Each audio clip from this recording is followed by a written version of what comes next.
سورہ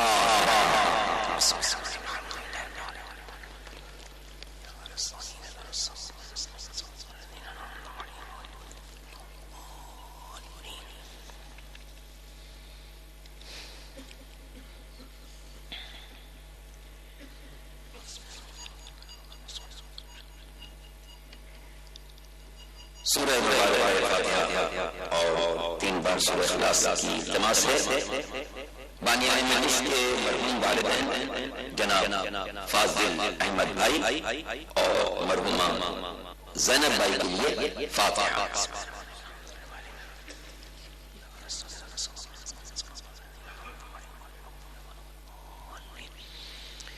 بسم اللہ۔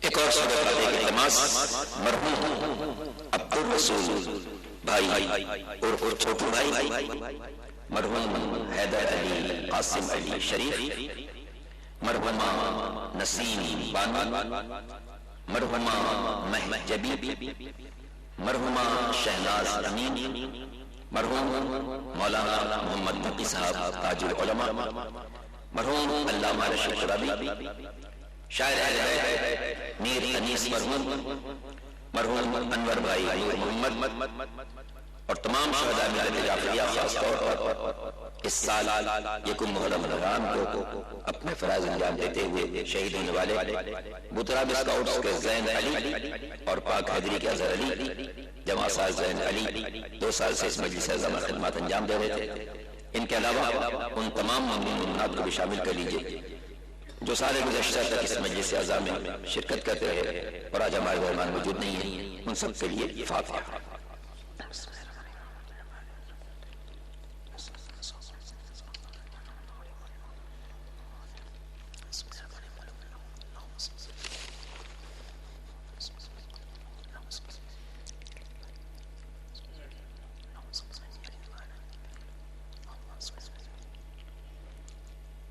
کچھ مومنین علیل ہیں، دعا فرمائی کہ خدا تعالیٰ بیمار کربلا کے طفیل ان سب پر صحت کاملہ عطا فرمائے۔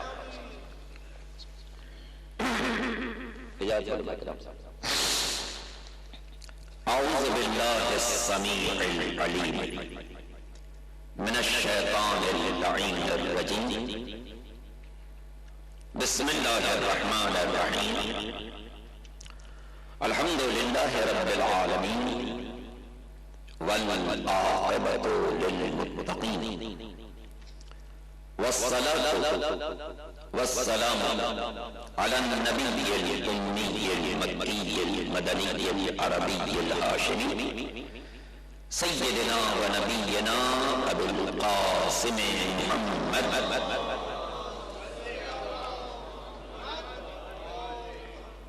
وآلہ الطیبین الطاہرین المعصومین المظلومین الغر المیامین الذین اذهب اللہ عنہم الرجس وطہرہم تطہیرا۔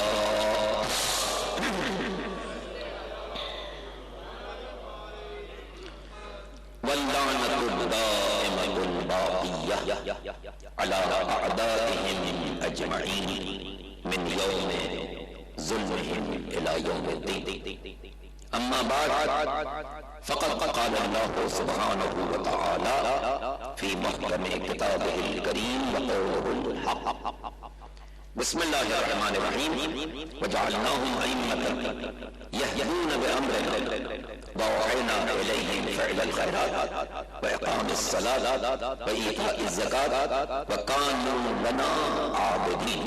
درود پڑھیے محمد والے۔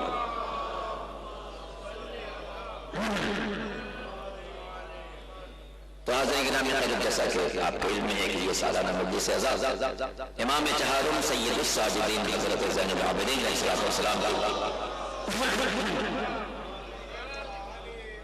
شہادت کی مناسبت سے ہمارے واجب الاحترام علی جناب رضا مرچنٹ صاحب اور ان کے اہل خاندان کی طرف سے ہر سال منعقد کی جاتی ہے، اور وہ بڑے خلوص کے ساتھ اس مجلس اعزا کا اہتمام کرتے ہیں. ہمارے نہایت باجو احترام علماء کرام بھی تشریف فرمائیں جب سب علم و سے بلند مالک دو جہان سب سے توفیقات میں اضافہ فرمائے. اور حاضرین مجلس میں دانشوران ملت کا مجمع ہے. مالک دو جہاں ہم سب کو بیمار کربلا اور ان کے آباء و اجداد اور اولاد طاہرین کے اسوہ حسنہ پر چلنے کی توفیق عطا فرمائے. حسینیت کے پرچم کو ساری دنیا میں بلند فرمائے. مقامات مقدسہ کی حفاظت فرمائے. جنت البقیع کی تعمیر نو کا اسباب فراہم فرمائے اور ہم سب کو معصومین کی زیارت کا شرف عطا فرمائے. درود پڑھیے امام و عالم.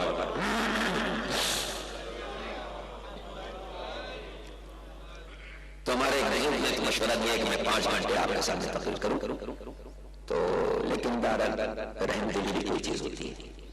جی ہاں، تو آپ پر اپنی مشقت انشاءاللہ نہیں ڈالوں. وقت کی محدود سے گنجائش میں چند بار روزہ ایک بار اور درود پڑھ لیجیے محمد عالم.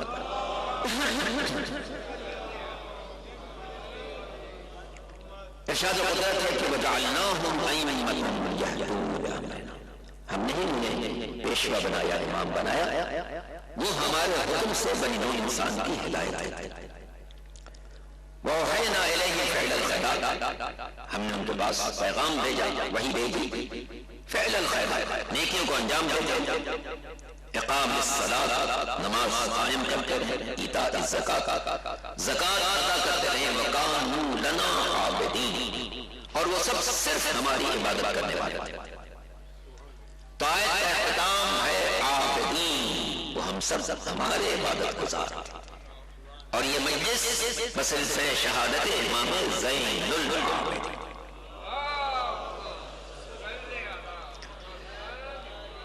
وہ سب امام، وہ سب عابدین ہیں اور ہمارا امام زین العابدین.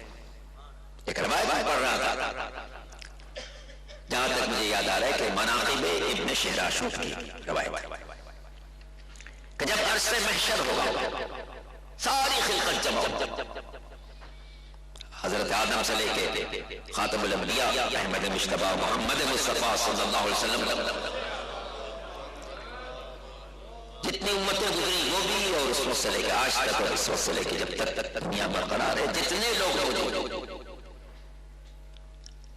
خلقت آدم سے لے کے اور قیامت کی برپا ہونے تک جو خلقت جمع ہو، نظائر انبیاء ہیں، مرسلین ہیں، عادیان ہیں، براق ہیں، خاصان خدا ہیں، اللہ کے عبادت گزار بندے،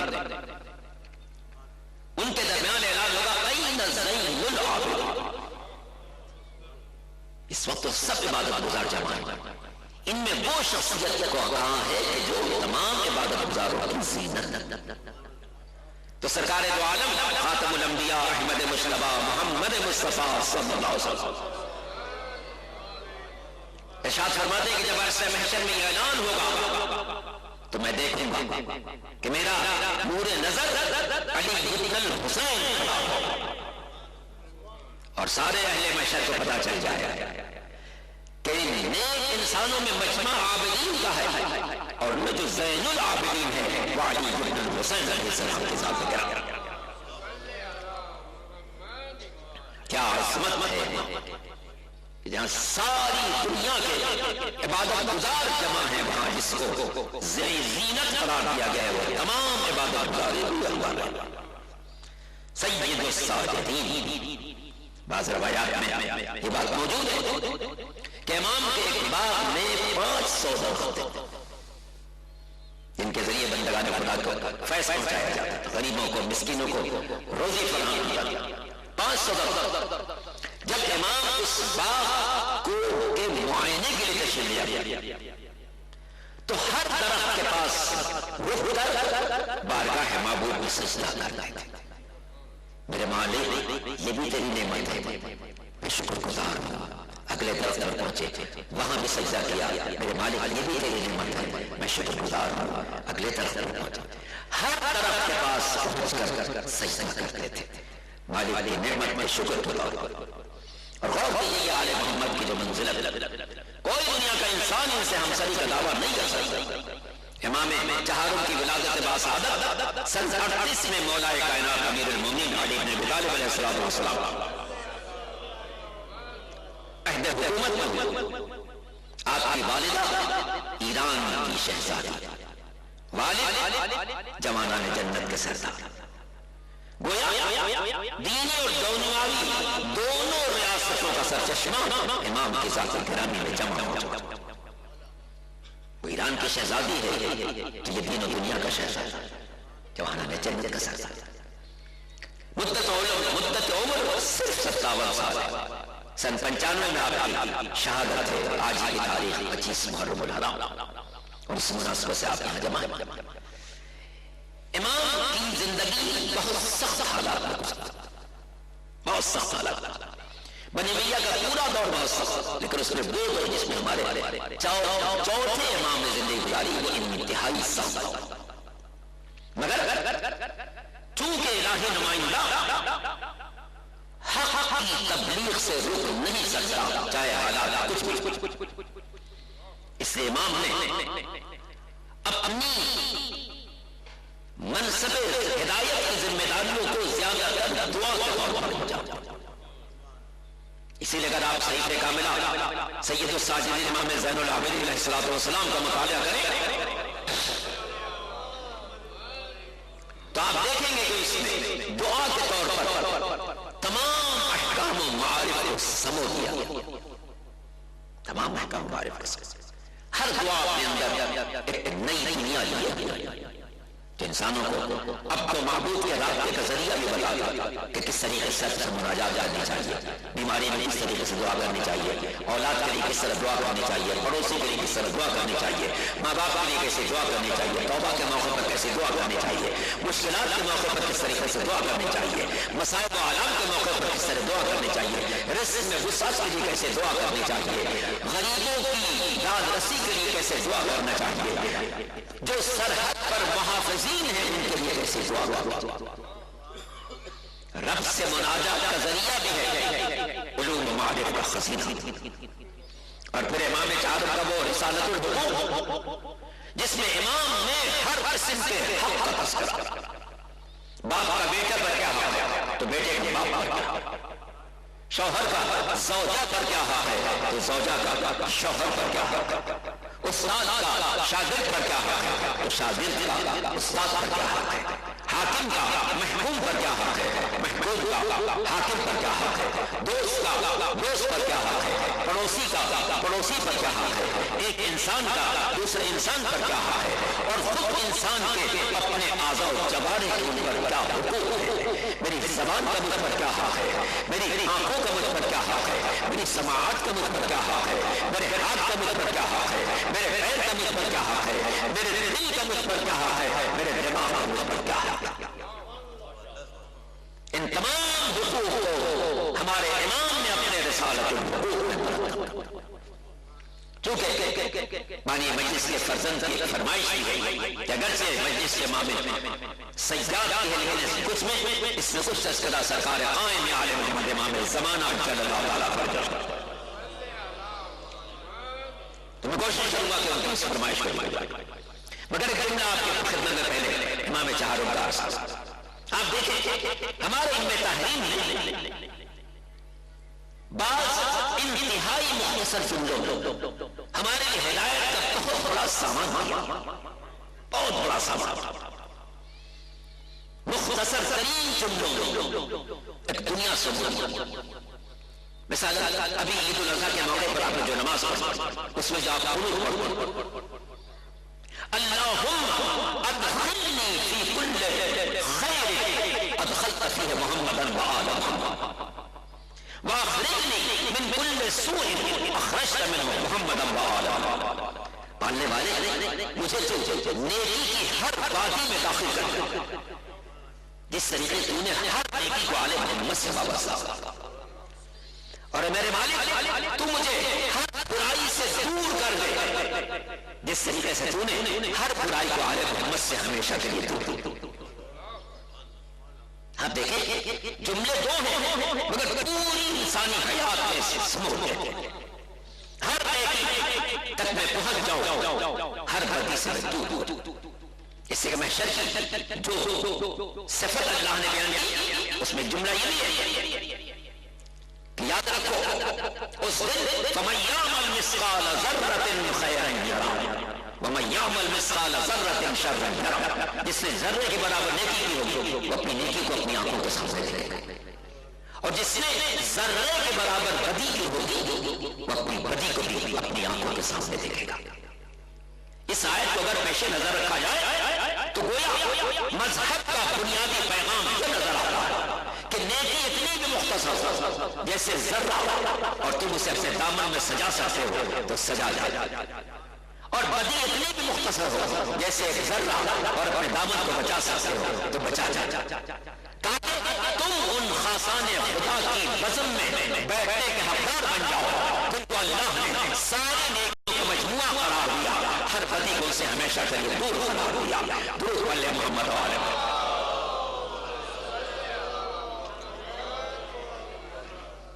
ہماری تربیت کے لیے انتہائی سادہ، سمپل، لاجیکل اور منطقی انداز۔ ایک چھوٹی سی روایت میں امام چہارم سید الساجدین حضرت زین العابدین علیہ السلام کی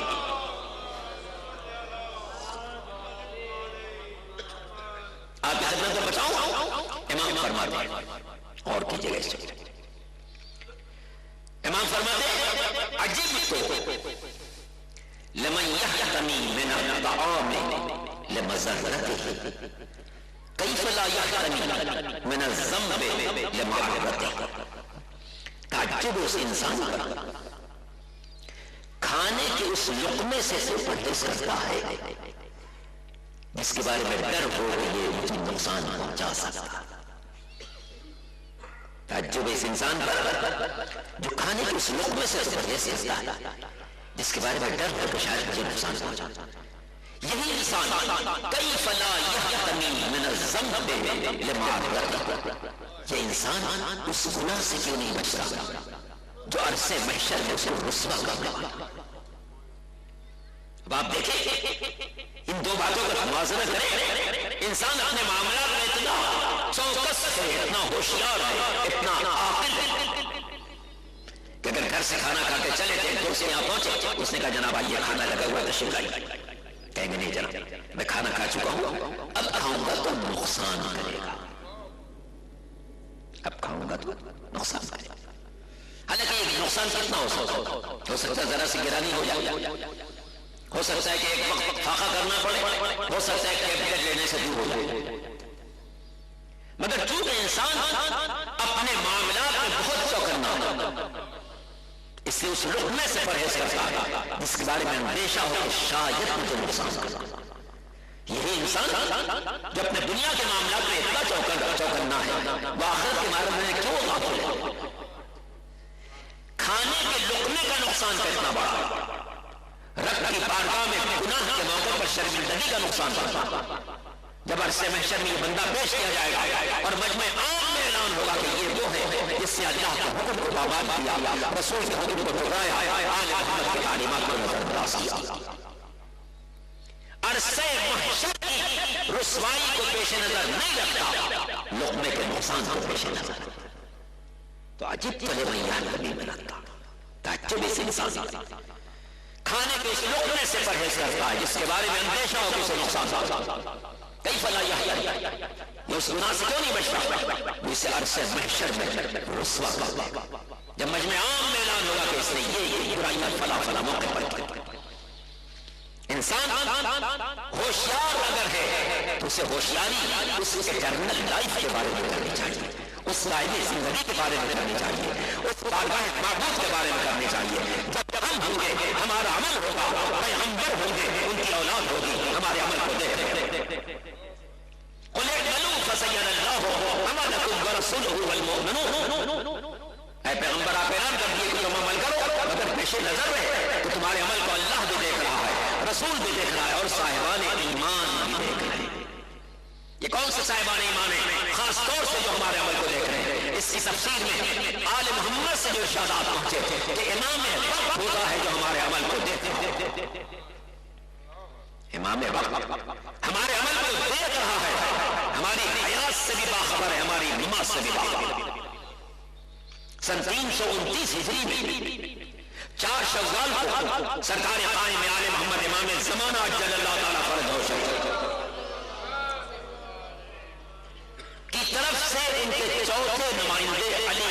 محمد سمری کے نام ایک پیغام آیا،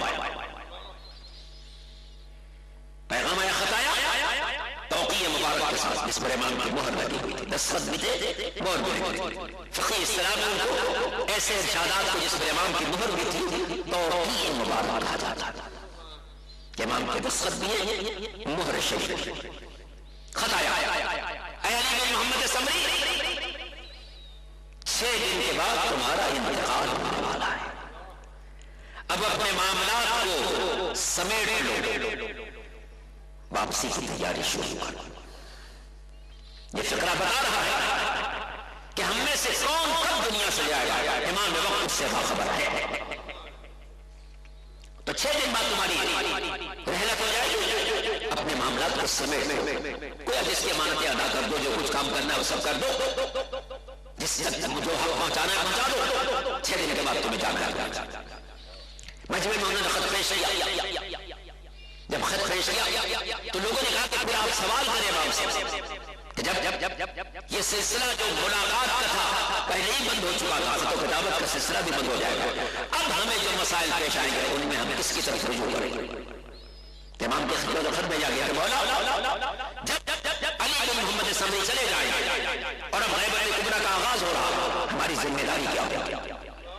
امام کی طرف سے جواب آیا، اما الحوادث الواقعہ فرجعوا فیہا الی رواة احادیثنا فانہم حجتی وانا حجت اللہ۔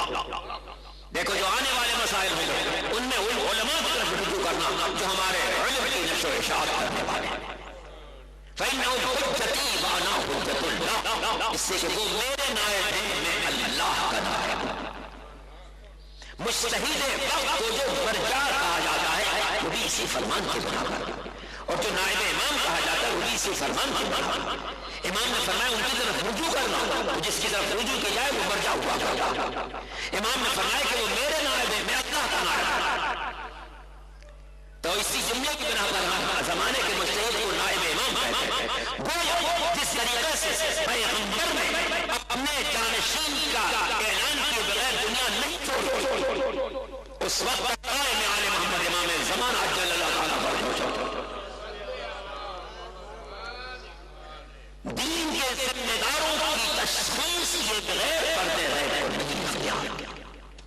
اما الحوادث الواقعہ فرجعوا فیہا الی رواة، یہ سن 329 ہجری کی بات، اور اس وقت ہم زندگی گزار رہے سن 1433 ہجری، 1103 سال گزر چکے امام کے رہتے، اور وہ یقین آئے گا جب انشاءاللہ حکم خدا سے ہمارا امام ظاہر ہوگا۔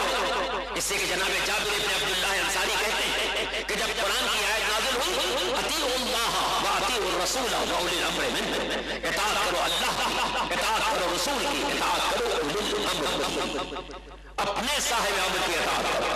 میں خدمت پیغمبر میں حاضر ہوا، اللہ کا رسول سے عرض کیا، یہ روایت ہماری کتابوں میں بھی ہے، برادر اہل سنت کی کتابوں میں، میں نے حضور سے عرض کیا اللہ کے رسول عرفنا اللہ وعبدنا، ہم نے اللہ کو پہچانا، اس کے بعد آپ کو بحیثیت رسول پہچانا اور آپ کی اطاعت۔ فمن هم اولو الامر الذین فرض اللہ علینا طاعتهم، اللہ کے رسول وہ صاحبان امر کون ہیں جن کی اطاعت ہم پر فرض قرار دی۔ تو حضور اکرم نے ارشاد فرمایا ہم خلفائی و اوصیائی اولهم علی ثم الحسن ثم الحسین ثم علی ابن الحسین ثم محمد ابن علی۔ اے جابر وہ ہستیاں جن کے اطاعت کو اللہ نے اہل ایمان پر فرض قرار دیا وہ میرے اوصیاء ہوں گے، میرے وصی ہوں گے، میرے وزیر ہوں گے، میرے جانشین ہوں گے، ان میں پہلے علی ہیں، پھر حسن ہے، پھر حسین ہے، پھر علی ابن الحسین ہے، پھر محمد ابن علی، محمد باقر ہے جن کا نام میرے نام ہے۔ یہاں رک کر پیغمبر نے فرمایا اے جابر میرے اس جانشین سے تمہاری ملاقات ہو، جب تک ان کی خدمت میں پہنچنا تو میرا سلام پہنچا دینا۔ غور فرمائیے گا جناب جابر پیغمبر کے وطن نشینوں میں وہ محترم شخصیت ہے جنہوں نے ہمارے 14 معصوموں میں سے 7 معصوموں کو سنبھالا، پیغمبر سے لے کے امام پنجم تک زندہ رہے، اور امام پنجم کی خدمت میں پیغمبر نے ان کے ذریعے سلام بھیجا۔ یہاں میں توجہ چاہوں گا جب ہم اپنے ائمہ کے لیے کہتے ہیں کہ علیہ السلام، ان پر ہمارا کا سلام ہو. تو بہت سے لوگوں کا اعتراض ہوتا ہے جناب امام کو کیسے آپ سلام بھیجتے ہیں؟ یہ سلام تو انبیاء کے لیے ہوتا ہے مرسلین کے لیے ہوتا ہے. لیکن عجیب بات پیغمبر نے اپنا سلام بھیجا ہے. یہ صحابہ کرام آپ دیکھیں ہر سال لاکھوں لوگ عمرے کے لیے حج کے لیے تشریف لے جاتے ہیں. جب وہ جا رہے ہوتے ہیں لوگ اس سے کہتے ہیں یہاں سے جب جائیے گا مدینے پہنچیے گا تو رسول کو میرا سلام پہنچا دیجیے.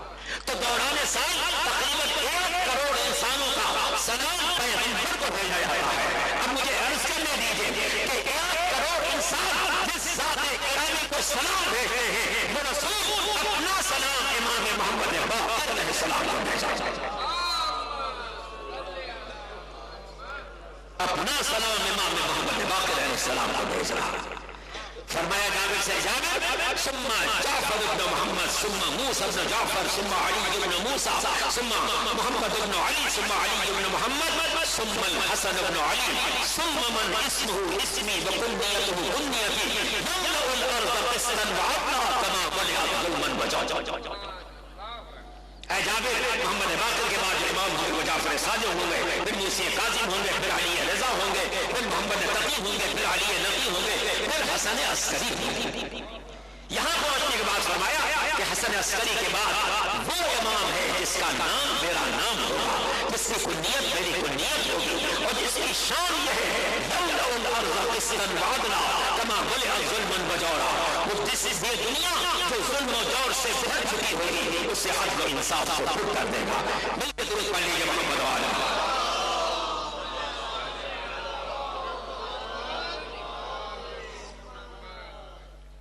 تو آخری حجت وہ ہے جس کا مشن یہ ہے کہ ساری دنیا میں عدل کو پرچم کو بل اور اتفاق کی بات آپ دنیا کے جتنے مذاہب کو پڑھیں, یہودیوں کو پڑھیں, عیسائیت کو پڑھیں,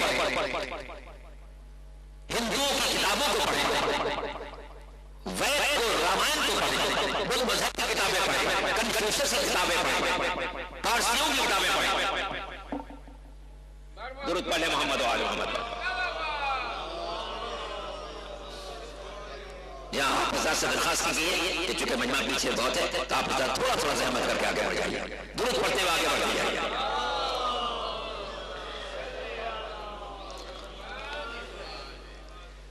بھائی سنت تو آگے تشریف درود پڑھ لیں محمد و آل محمد.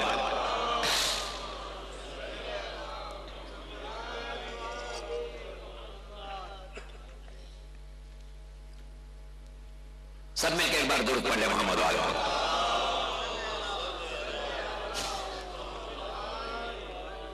جس مذہب کی کتاب آپ اٹھائیں اس میں اس بات کا تذکرہ موجود ہوگا کہ یہ دنیا بدامنی پر ختم نہیں ہوگی, امن و امان پر ختم. ہندوؤں کی جو بہت ہی مشہور کتاب ہے رامائن, اس میں مستقبل کا تذکرہ موجود ہے. اس میں یہ بات ہے جس میں کہتے ہیں کہ یہ دنیا اس وقت تک ختم نہیں ہوگی جب تک کہ اللہ کا ایک اوتار شانتی قائم نہ کرے. شانتی قائم نہ کرے. شانتی وہی جو آپ کو انصاف سے مانی ہے, اوتار وہی جو اللہ کا نمائندہ زمین پر آئے. تو گویا ہر مذہب و ملت میں یہ تصور موجود ہے کہ امام آئیں گے اور اسلام کے جتنے مکاتب ہیں سب سے یہاں بہت واضح طور پر تصریحات موجود ہیں امام کی آمد سے. بخاری کے اندر یہ جملہ موجود ہے کہ سرکار ختمی مرتبہ احمد مصطفیٰ محمد مصطفیٰ صلی اللہ علیہ وسلم نے اپنے بس میں بیٹھے ہوئے لوگوں سے مخاطب ہوا فرمایا تمہارا اس وقت کیا حال ہوگا جب فلک تحارم سے انسان آئیں گے اور تمہارے امام کی اقتداء میں نماز پڑھیں گے. تمہارے امام کی اقتداء میں نماز پڑھیں گے. یہ روایت بخاری کے اندر ہے اور باقی برادران سنت کی دوسری معتبر کتابوں کے اندر بھی یہ روایت موجود ہے. اور میں پورے وصول کے ساتھ کہہ سکتا ہوں کہ برادران اسلامی کی کتابوں مولا کے فضائل کے بعد سب سے زیادہ جو حدیثیں ہمارے علم تحریر میں سے وہ قائم آل محمد امام الزمان فرق یہ ہے کہ ان کی یہاں وہ کب پیدا ہوگا اس کے بارے میں کیا کچھ چیز نہیں. لیکن ہمارے یہاں کتابوں کے اندر امام کا نام بھی موجود ہے, ان کا لقب بھی موجود ہے, ان کی کنیت بھی موجود ہے, ان کے والد کا نام موجود ہے, ان کے جد کا نام موجود ہے, ان کی ولادت کی تاریخ موجود ہے, ان کی صفات موجود ہے, ان کے خصال موجود ہے, ان کا حلیہ موجود ہے, ان کا نام موجود ہے, ان کا کام کہ یملأ الارض قسطا وعدلا کما ملئت ظلما وجورا, وہ ساری دنیا سے ظلم کو مٹائے گا عدل کے پرچم کو بلند کر. اس سے عدل انبیاء کی زندگی کا مشن بیان عدل تھا. سورہ مبارکہ الحدید قرآن مجید کا 57واں سورہ, اس کی آیت نمبر 25 میں ارشاد ہوتا ہے لقد ارسلنا رسلنا بالبینات وانزلنا معهم الکتاب والمیزان لیقوم الناس بالقسط. یقیناً ہم نے اپنے پیغمبروں کو واضح نشانی اور معجزات کے ساتھ بھیجا, ان کے ساتھ ہم نے کتاب بھی اتاری, میزان بھی نازل کیا.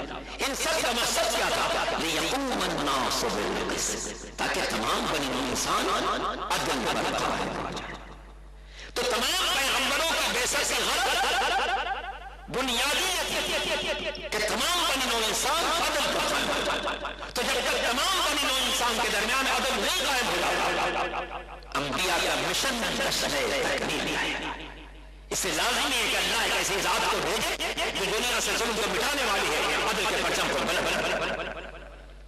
اور اسی لیے چونکہ ذہنوں میں یہ سوال پیدا ہو سکتا کہ کیسے ہو سکتا ہے کہ انسان اتنی طویل زندگی پالے. سن 255 میں ولادت باسعادت, اس وقت 1433 ہجری ہے, 1100 برس سے زیادہ ہو چکے ہیں. سن 1455 میں امام کی دنیا میں تشریف آوری کو 1200 برس مکمل ہو جائیں گے. کیسے ہو سکتا ہے کہ انسان 1200 برس زندہ تھا؟ کیسے ہو سکتا ہے یہ بات؟ اہل کفر کہیں تو اور بات, لیکن مسلمان کو یقین رکھتا کہ زندگی اور موت کا مالک اللہ ہے. جب وہ کسی کو بھیجتا ہے تو وہ آتا, جب کسی کو بلاتا ہے تو وہ جاتا. اس نے سارے حاجیان برحق کو بھیجا, جن کو بلا لیا وہ چلے گئے, آخری کو نہیں بلایا باقی. یہ سمپل سی بات, جس کو اس نے جتنی مدت دی ہے اتنا زندہ رہے. اور اللہ نے ذہنوں کو مطمئن رکھنے کے لیے 4 مثالیں بھی رکھی, 4 شخصیتوں کو اس نے زندہ رکھا. ان میں 3 نبی ہیں اور ایک غیر نبی. امت مسلمہ کا عقیدہ ہے اور سب جانتے ہیں کہ جناب عیسیٰ زندہ ہے 2000 برس,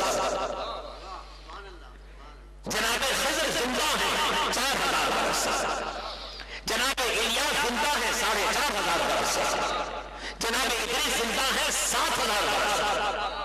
اے دنیا والوں, اگر حضرت عیسیٰ 2000 برس سے زندہ ہے تعجب نہیں کرتے ہو, جناب خضر 4000 برس سے زندہ ہے تعجب نہیں کرتے ہو, جناب الیاس 4500 برس سے زندہ ہے تعجب نہیں کرتے ہو, جناب ادریس 7000 برس سے زندہ ہے تعجب نہیں کرتے ہو. اگر ہمارا امام 1200 برس سے زندہ ہے تو تعجب کیوں کرتے ہو؟ جن شخصیتوں کے زندہ ہونے کا یقین رکھتا ہے امت مسلمہ, ان کے ذمے ہدایت بشر کا کوئی کام نہیں ہے. کوئی نہیں کہہ سکتا جناب عیسیٰ آئیں گے دنیا میں حکومت قائم کریں گے, کوئی نہیں کہہ سکتا کہ جناب خضر تشریف لائیں گے اور نظم مملکت کو درست کریں گے, کوئی نہیں کہتا کہ جناب الیاس تشریف لائیں گے اور مملکت کے نظام میں قانون کی حکمرانی کریں گے, کوئی نہیں کہتا کہ جناب ادریس آئیں گے اور دنیا کے نظام کو وسعت دیں گے, کوئی نہیں کہتا. تو اللہ نے ایسی ہستیوں کو زندہ رکھا ہے جن کے ساتھ عالمی عدل وابستہ نہیں ہے. تو اگر اس نے ایسی ذات کو زندہ رکھا ہے جس سے عالمی عدل وابستہ ہے تو تعجب کیوں کرتے ہیں؟ اگر ان کو نہ زندہ رکھتا تو تعجب, ان کو زندہ نہ رکھتا تو تعجب. اگر ان ہستیوں کو زندہ رکھا کہ جن کے ذمے انسانیت کا مشن نہیں ہے, اگر ان کو زندہ رکھا تو جس کے ذمے انسانیت کا مشن ہے اسے کیسے نہیں زندہ رکھا؟ تو مالک نے ان مثالوں کو اس لیے رکھا تاکہ تمہارے ذہن میں محفوظ رہے کہ اللہ جسے چاہے جتنی طویل زندگی عطا کرے. اسی لیے اس نے نبی کو بھی رکھا ہے, غیر نبی کو بھی رکھا ہے. جناب الیاس نبی ہے, جناب ادریس نبی ہے, جناب عیسیٰ نبی ہے, لیکن جناب خضر نبی نہیں. تو اس نے نبی کو بھی زندہ رکھا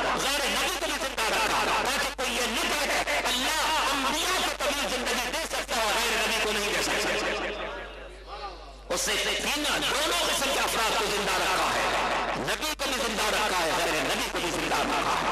اور سوچنے کی بات یہ ہے کہ جب ان انبیاء کو زندہ رکھا ہے جن سے ہدایت بشر وابستہ نہیں ہے، تو اس ذات کو کیسے زندہ نہیں رکھے گا جس سے انسانیت کی قسمت وابستہ ہے؟ مل کے درود پڑھ لیجیے محمد وعلی۔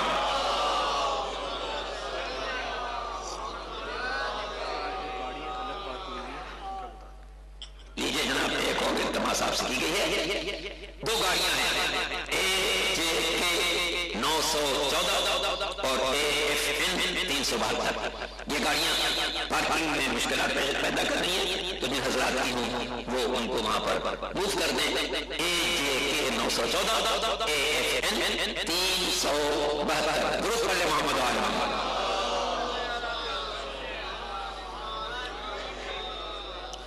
امام چہاروں کی زندگی پر ایک بات آپ کی خدمت میں پیش کر کے اور 5 گھنٹے سے پہلے بات تمام کر دوں۔ درود پڑھ لیجیے محمد وعلی محمد۔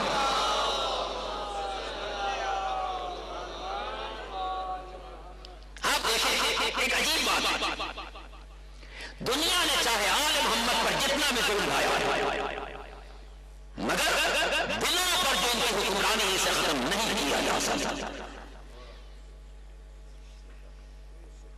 بنیمیہ کا وہ سخت ترین دور، اس دور میں اگر اس سے پوچھا گیا کہ دنیا کی صورتحال تو اس سے یہی کہا کہ گردنوں پر حکومت حاکم وقت ہے، دلوں پر حکومت آل محمد، اور یہی دلوں پر حکومت جو آل محمد یہ جب امام تشریف لائیں گے تو جسموں پر بھی انہی کی حکومت ہوگی، روحوں پر بھی انہی کی حکومت ہوگی۔ درود پڑھ لیجیے محمد وعلی۔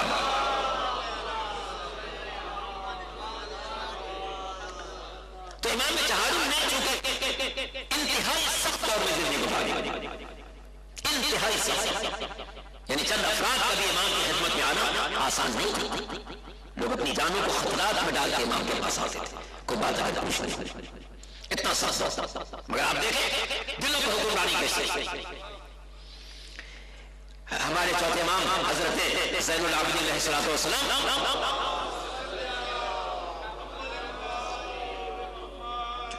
اور ہمارے تمام ائمہ کرام ہر سال حج کے لیے جاتے ہیں۔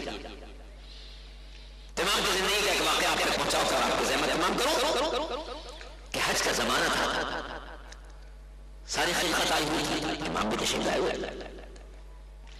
جن لوگوں نے حج کی سعادت حاصل کی ہے ماشاءاللہ ہمارے محترم بانی مجلس رضا مرچند کے صاحب کی طرف سے تو ہزاروں کتابیں ہر سال حاجیوں کے لیے تقسیم کی جاتی ہیں، اور خود بھی ماشاءاللہ یہ بار بار حج کرتے ہیں۔ تو غور کیجیے، جو لوگ حج کرتے ہیں وہ جانتے ہیں کہ حج کے ایام میں خانہ خدا انسانوں سے تھلگ رہا، ہر طرف سری سر نظر آتا۔ ایسے ہی زمانہ تھا ہشام بن عبد الولی جو اس وقت شہزادہ تھا، بعد میں حاکم بھی بنا، مگر یہ اس وقت کا ذکر ہے جب ابھی وہ شہزادہ تھا۔ وہ اپنے ساتھیوں اور فوجیوں اور سپاہیوں کے ساتھ آیا طواف کرنے کے۔ آپ جانتے ہیں کہ جو VIPs آتے ہیں، شہزادے آتے ہیں، نواب خاندان کے لوگ آتے ہیں، شیوخ آتے ہیں، ان کے ساتھ ہٹو بچو کرنے والے، راستہ بنانے والے، فوجی سپاہی سب ہوتے ہیں۔ تو ہشام کے ساتھ بھی ایسے لوگ ہوں گے، چاہو اس نے کہ آج میں طواف کروں، چونکہ حج کے لیے موقع ہے اور اتنی خلقت آئی ہے نبی طواف کرو، لیکن جب اس نے دیکھا کہ مجمع بہت زیادہ ہے، جب میں کوشش کرنے لگا کہ حجر اسود تک پہنچا، تو پیش نظر کیے گا کہ ساتھ میں اس کے محافظ بھی ہیں، راستہ بنانے والے بھی، مگر مجمع اس سے اتنا زیادہ کہ جب وہ حجر اسود کی طرف بڑھنے کی کوشش کرتا تھا مجمع اسے پھر کوشش کرتا تھا، مجمع دوبارہ نکل دیتا تھا، تیسری مرتبہ اسے کوشش کی، مجمع نے پھر ڈھکیلا، اتنی مرتبہ مجمع نے اسے دھکیلا تو اسے سوچا کہ آج میں طواف نہیں کر سکتا۔ اس نے کہا میرے لیے کرسی رکھ دو، میں بیٹھ کر طواف کا منظر دیکھوں۔ کرسی رکھ دی گئی، طواف کا منظر دیکھنا شروع۔ اس سے دیکھا کہ لوگ بڑی تعداد میں طواف کر رہے ہیں، کوئی مناجات کر رہا ہے، کوئی حجر اسود کو چوم رہا ہے، کوئی مقام ابراہیم پر نماز پڑھ رہا ہے۔ اس سے سوچنے لگا کہ یہ لوگ ان کے پاس کوئی فوجی، کوئی سپاہی، کوئی راستہ بنانے والا نہیں ہے، لیکن بڑے اطمینان سے انہوں نے کام کر رہے ہیں، میں کتنا بدقسمت ہو کے طواف نہیں کر سکتا۔ یہ سب سوچ رہا تھا کہ اس نے دیکھا خانہ کعبہ کے مشرقی دروازے سے ایک ایسی ذات گرامی داخل ہوئی دیکھنے میں بہت نہیں مگر پیشانی پر سجدے کا نشان، چہرے سے نور آیا، ہاتھ میں تسبیح، لبوں پر ذکر ہوا۔ جب وہ آنے والا حرم مقدس میں داخل ہو، ہشام نے دیکھنا شروع کیا۔ اس سے دیکھا کہ جب وہ آنے والا داخل ہوا، مجمع نے اس کے ذریعے خود بخود جگہ بنانی شروع کی۔ اب جیسے جیسے وہ آنے والا قدم بڑھا رہا ہے، ویسے ویسے مجمع اس کے لیے جگہ بنا رہا ہے۔ گویا کوئی ان کے دلوں میں یہ بات ڈال رہا ہے کہ راستہ دو، وقت کا امام آ رہا ہے۔ ہشام یہ منظر دیکھ رہا ہے کہ جیسے جیسے وہ آنے والا قدم بڑھا رہا ہے، مجمع اس کے لیے جگہ بنا رہا ہے، یہاں تک کہ وہ تشریف لائے، حجر اسود کو چوما، دعا مانگی اور اس کے بعد طواف شروع کیا۔ طواف کے دوران بھی مجمع خود بخود ان کے لیے جگہ دیتا چلا جا رہا تھا، خود بخود لوگ ہٹتے چلے جا رہے تھے۔ امام نے بڑے سکون سے 7 چکر مکمل کیے۔ 7 چکر مکمل کرنے کے بعد مقام ابراہیم کے پیچھے کھڑے ہو کر نماز پڑھی۔ نماز بھی کمال سکون کے ساتھ پڑھی۔ نماز کے بعد دعا مانگی، دعا مانگنے کے بعد دوبارہ حجر اسود کے پاس آئے، اس کو پھر چوما، پھر مناجات کی اور پھر واپس گئے۔ جس طریقے سے سکون سے آئے تھے اسی طریقے سے سکون کے ساتھ واپس گئے۔ نہ آتے وقت کوئی زحمت پیش آئی، نہ جاتے وقت کوئی زحمت پیش آئی، نہ طواف میں کوئی زحمت پیش آئی، نہ حجر اسود کو چومنے میں کوئی زحمت پیش آئی، نہ نماز طواف پڑھنے میں کوئی زحمت پیش آئی، نہ دعا مانگنے میں کوئی زحمت پیش آئی۔ ہشام یہ منظر دیکھ رہا ہے اور اسے یقین نہیں آ رہا کہ میں خواب دیکھ رہا ہوں یا بیداری میں کوئی منظر دیکھ رہا ہوں۔ میرے پاس تو سپاہی بھی تھے، راستہ بنانے والے بھی تھے، مگر میرے لیے ممکن نہ ہو سکا کہ میں حجر اسود تک پہنچ سکا۔ مگر یہ کون سا آپ جو اس شان سے آئے، اس شان سے تشریف لے، بے خیال اس کی زبان سے نہیں لگا نکلا کہ من ہاذا، یہ کون سا؟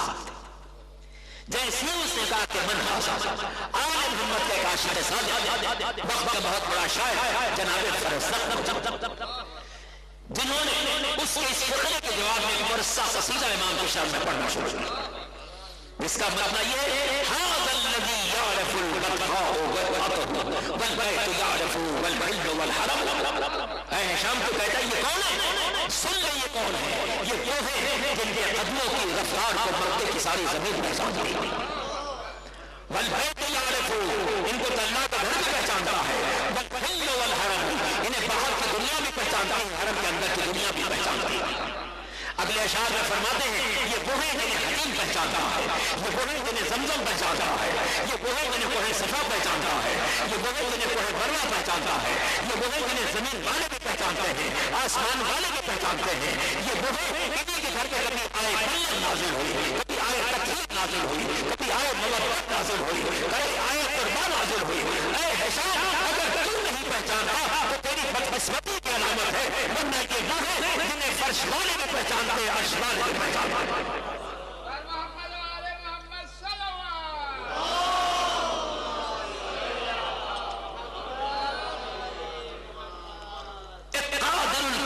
شاعر کی حیثیت سے قصیدے کا شعر پڑھتے چلے جا رہے ہیں، پڑھتے چلے جا رہے ہیں۔ مورخین نے 41 اشعار قصیدے کے اپنی کتابوں میں قلمبند کیے ہیں، اور ہر شعر جو ہے وہ فصاحت و بلاغت کا ایک چراغ ہے جو بنی نوع انسان کو روشنی دے رہا ہے۔ ان میں سے صرف 2 مصرے آپ تک پہنچا دوں۔ جناب فرزدق کہتے ہیں اے ہشام اگر تو ان کے گھر کا پتہ سمجھنا چاہتا، اگر تو ان کے گھر کا ایڈریس سمجھنا چاہتا یہ کون ہے، کہاں رہتے ہیں، تو بس اتنا سمجھ لے ساری کائنات کی نیکیوں نے جس دروازے کا رخ کر رکھا ہے وہ علی ابن الحسین زین العابدین۔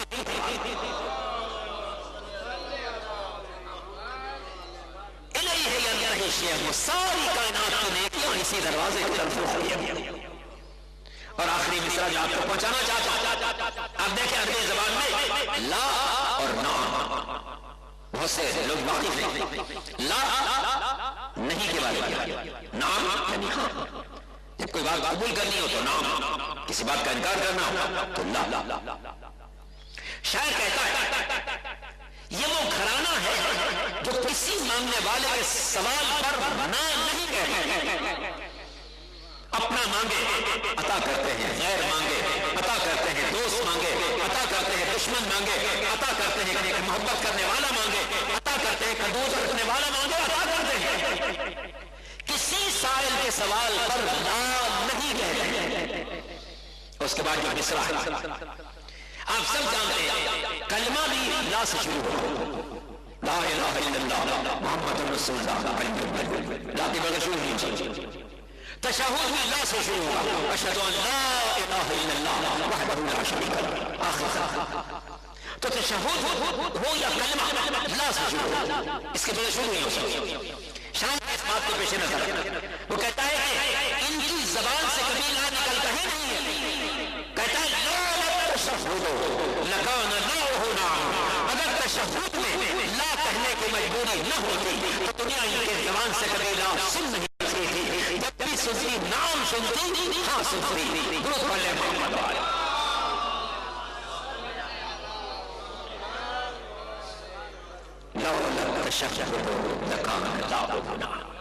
اگر تشہد میں لا کہنے کی مجبوری نہ ہوتی تو دنیا ان کی زبان سے کبھی لا سن نہیں سکتی تھی، جب سنتی ہاں سنتی۔ اور یہ خاندان رسالت کا علی اور اولاد علی کا ہمیشہ شیشے والا ہے، جس نے جو مانگا تھا۔ اور میں تو عرض کرتا ہوں کہ بندوں نے مانگا تو ہاں، رب نے مانگا تو رب نے کہا حسین تمہارا جوان چاہیے، کہا نونہال چاہیے، قاسم حاضر ہے، شہزادے چاہیے، اون محمد حاضر ہے، باشر چاہیے، الیسر حاضر ہے، برادر کا بھائی چاہیے، عباس حاضر ہے، اے میرے مالک تیرے دین کو ضرورت ہو تو میرا سر بھی حاضر ہے، بہنوں کی چادر بھی حاضر ہے، میرا سر بھی حاضر ہے، بہنوں کی چادر بھی حاضر ہے۔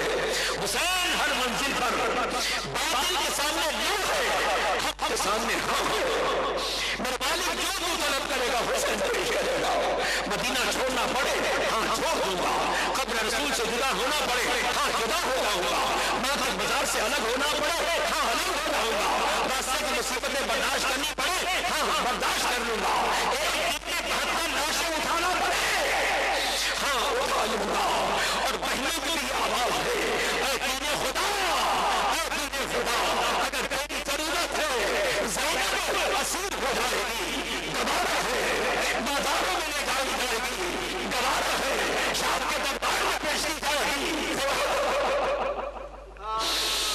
ہاں حاضر ہے، ہم آل محمد حاضر ہے، میرے مالک تیری راہ میں قربانی کے لیے حاضر ہے، ہاں حاضر ہے، زینب کی بھی صدا ہے، دین کی خاطر ہر قربانی کے لیے حاضر ہے، سکینہ کی بھی صدا ہے، دین کی خاطر شبر کے کماچے کھانا پڑے ہاں حاضر ہے۔ اجرکم اللہ، خدا آپ کو کسی غم میں نہ رلائے، سبا غم آل محمد۔ شام کی منزل اتنی سخت ہے، امام چہروں سے جب بھی پوچھا گیا مولا سب سے زیادہ مصیبت کہاں پڑی، رو کر فرماتے تھے الشام الشام الشام، اور جب راوی نے سوال کیا مولا شام میں کون سی ایسی مصیبت تھی جس سے آپ اتنا ذکر فرماتے ہیں، تو فرمایا اس سے بڑی مصیبت کیا ہوگی، محمد کی نواسیاں، علی و فاطمہ کی بیٹیاں بے بدنہ چادر لے آئی گئی۔ اجرکم اللہ، عزیزان محترم، شام کا دربار تھا، جب لوگوں نے حاکم سے گزارش کی کہ ہم چاہتے ہیں آل محمد کی کوئی تقریر سنے تو علی ابن الحسین کو اجازت دے دے کہ وہ ہم سے کچھ گفتگو کرے۔ حاکم نے پہلے روکنا چاہا مگر جب میں مجمع کا اصرار بڑھا تو اس نے امام کو اجازت دے دی۔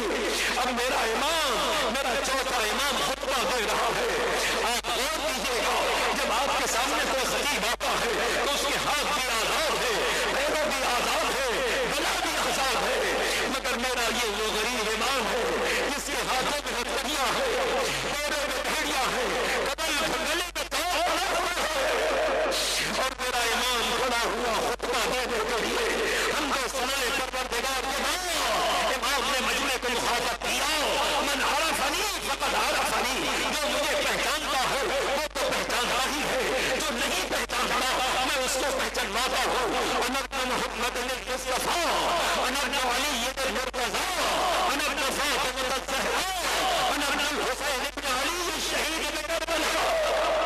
امام فرماتے ہیں میں محمد مصطفیٰ کا نواسا ہوں، میں علی مرتضیٰ کا پوتا ہوں، میں فاطمہ زہرا کا نور نظر ہوں، میں حسین ابن علی کا بیٹا ہوں۔ فرماتے ہیں میں اس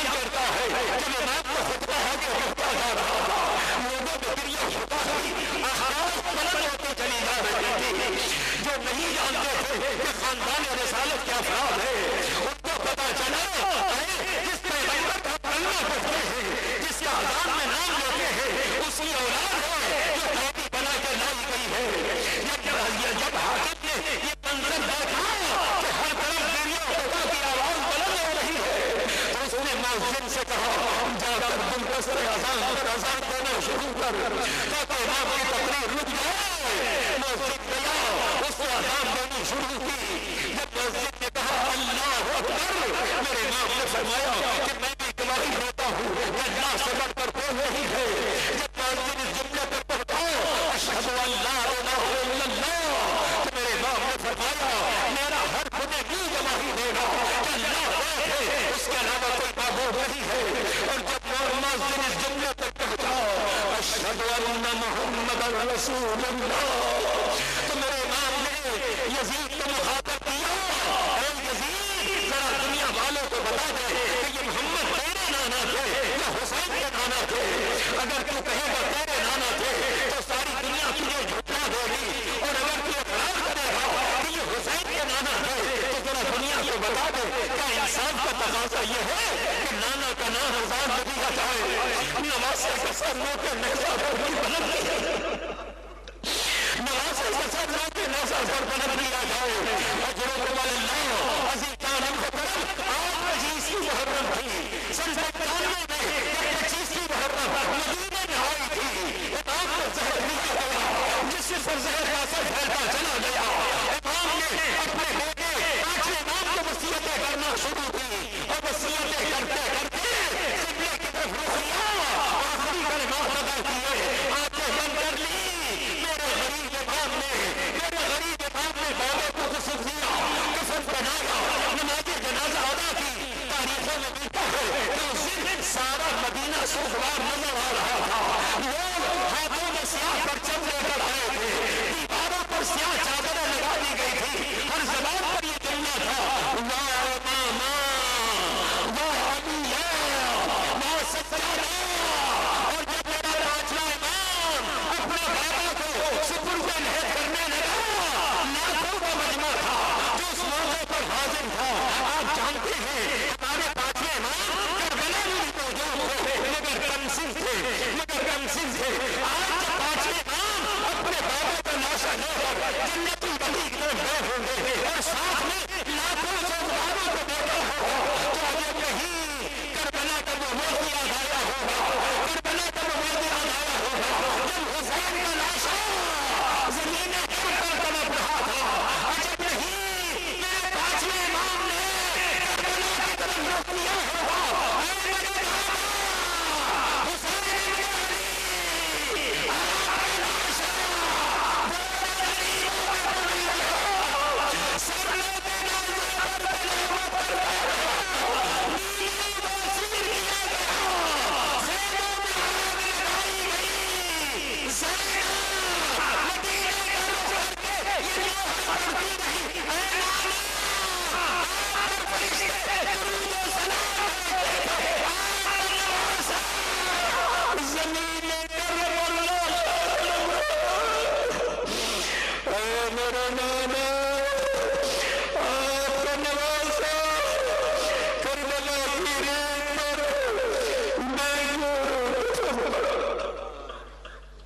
وَسَيَعْلَمُ الَّذِينَ ظَلَمُوا أَيَّ مُنْقَلَبٍ يَنْقَلِبُونَ۔ خداوندہ ہماری اس مجلس عزا کو اپنی بارگاہ میں قبول فرما، ہم سب کے گناہان صغیرہ و کبیرہ کو معاف فرما، تمام حاضرین مجلس کو ان کی جملہ حاجات میں کامیابی عطا فرما، بیمار کربلا کے طفیل ہر بیمار کو، مومن ہو مومنہ ہو، ہر بیمار کو صحت کا بلا عطا فرما، حسینیت کے پرچم کو ساری دنیا میں بلند فرما، مقامات مقدسہ کی حفاظت فرما۔ ہمارے محترم محترم صاحبوں کی فیملی جو ہر سال بڑے خلوص کے ساتھ یہ مجلس عزا منعقد کرتے ہیں، ان کی اس خدمت کو قبول فرما، انہیں اس کا بہترین اجر و ثواب عطا فرما، ان کے مرحوم والدین کے درجات بلند فرما۔ آپ حضرات سے سورہ مبارک فاتحہ اور سورہ اخلاص کے بعد پر گزارش ہے بانیان مجلس کے مرحوم والدین فاضل احمد بھائی اور مرحومہ زینب بھائی کے لیے فاتحہ۔ بسم اللہ۔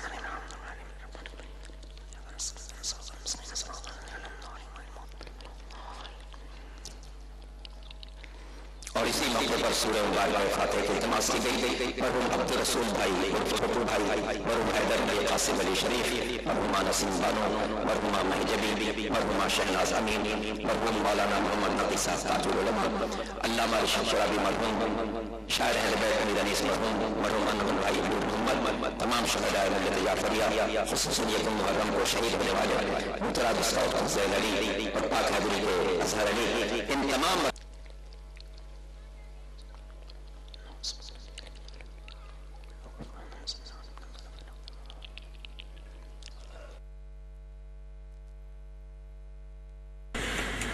غیر المؤمن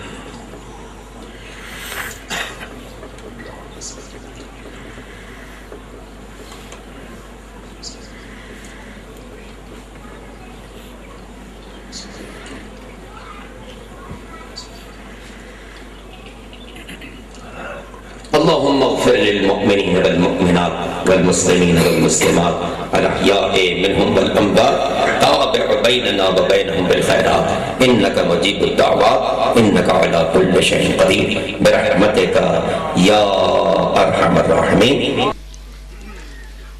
السلام عليك يا مولى أبا عبد الله، السلام عليك يا ابن رسول الله، السلام عليك يا ابن أمير المؤمنين وابن السيد الوسيم، السلام عليك يا ابن فاطمة الزهراء سيدة نساء العالمين، السلام عليك وعلى جدك وأبيك وعلى أمك وأخيك وعلى التسعة المعصومين من ذريتك وبنيك. السلام عليكم ورحمة الله وبركاته. السلام عليك يا غريب الغرباء، السلام عليك يا معين الضعفاء والفقراء، السلام عليك يا مغيث الشيعة والزفار في يوم الجزاء، السلام عليكم يا سلطان العرب والعجم يا أبا الحسن علي بن مسير الرضا قاضي بالقدر والقضاء ورحمة الله وبركاته. السلام عليك يا صاحب العصر والزمان، السلام عليك يا خليفة الرحمن، السلام عليك يا إمام الإنس والجان، السلام عليك يا شريك القرآن، السلام عليك يا رفيع الظلم والعدوان، عجل الله تعالى فرجك، جعل الله تعالى مخرجك وظهورك، وجعلنا من أوانك وأنصارك وشيعتك. السلام عليكم يا ساداتي ويا موالي جميعا ورحمة الله وبركاته.